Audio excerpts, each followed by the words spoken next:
Hey guys, it's Eric. I'm recording this video from Canada's Wonderland, and I want to talk about boarding passes. Now, boarding passes, at least the name might be specific to Canada's Wonderland, but I'm sure the idea is not.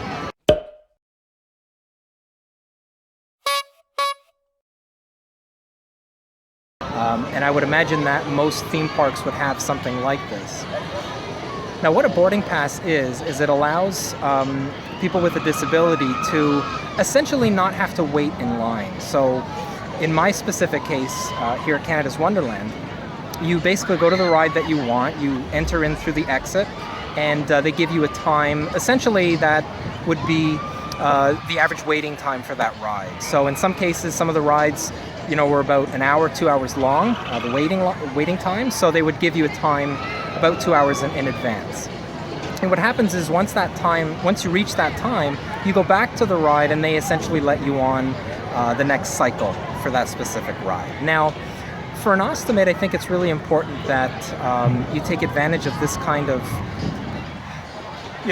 program, really, because I know a lot of people, especially ones that have ileostomies or high output stomas, they're not necessarily going to be able to wait in line for an hour or 2 hours for any of these rides. And, you know, having to go to the bathroom halfway through a line basically means that you lose your spot. So for those people, it really would be impossible to go on a lot of the popular rides. But with something like a boarding pass or similar for your specific theme park, it basically gives you that opportunity to go on those rides without having to worry about not being able to make it to the bathroom in time to get to the line.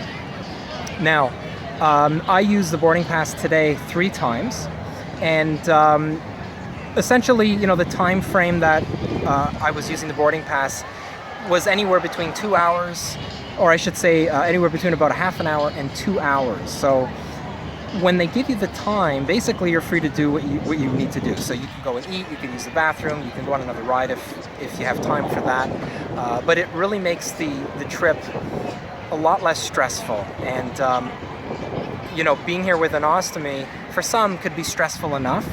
But I think having that option of not having to worry about, whether you're going to stand in line for an hour and then have to break out because you need to use the bathroom and empty your pouch, I think it gives a lot of assurance that, you're going to be able to have a good time here. And I would definitely, if you have a theme park in your area and you've been hesitant about going, or even if you're a season's ticket holder and, you've had to skip a lot of the longer lineups, and I know I have before I discovered this program. But, it's something that I would recommend taking advantage of. Now, the way the process works, at least for this park, is I went into guest services, and they actually had a section there for ride accommodations. And I answered 10 questions, and the 10 questions are mostly physical features. So, for example, can I stand up without getting dizzy? Those sort of things. It's all basically physical. There was one question there about, can I follow instructions and things like that?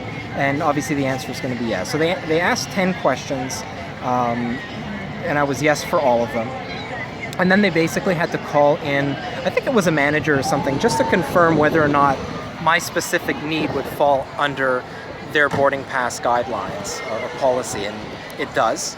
I don't see why it wouldn't, but she did ask a little bit about, or the lady that I spoke to asked a little bit about what exactly the problem is for me. Now, I think the majority of their concerns is whether or not you can actually go on the rides. And for me, at least with the Stoma Guard, I don't have any issues going on the rides, but there are rides that obviously I can't be waiting an hour, 2 hours in line, because if I happen to be eating something that day, I'm going to have to empty my pouch at some point. And if you're waiting an hour, 2 hours, it's probably going to be during that time. So really the main concern that I have was not being able to wait in line. So yeah, if you guys have a theme park, honestly, look into this kind of program. They're probably not going to call it a boarding pass. They may call it something else. It might be an accessibility pass or something along those lines. But I would definitely inquire about it. And, again, if it's something that's been holding you back, don't let it hold you back. Definitely check it out. Just do it! So anyway, have a great day. Hope you liked the video. Go enjoy some rides. Take care.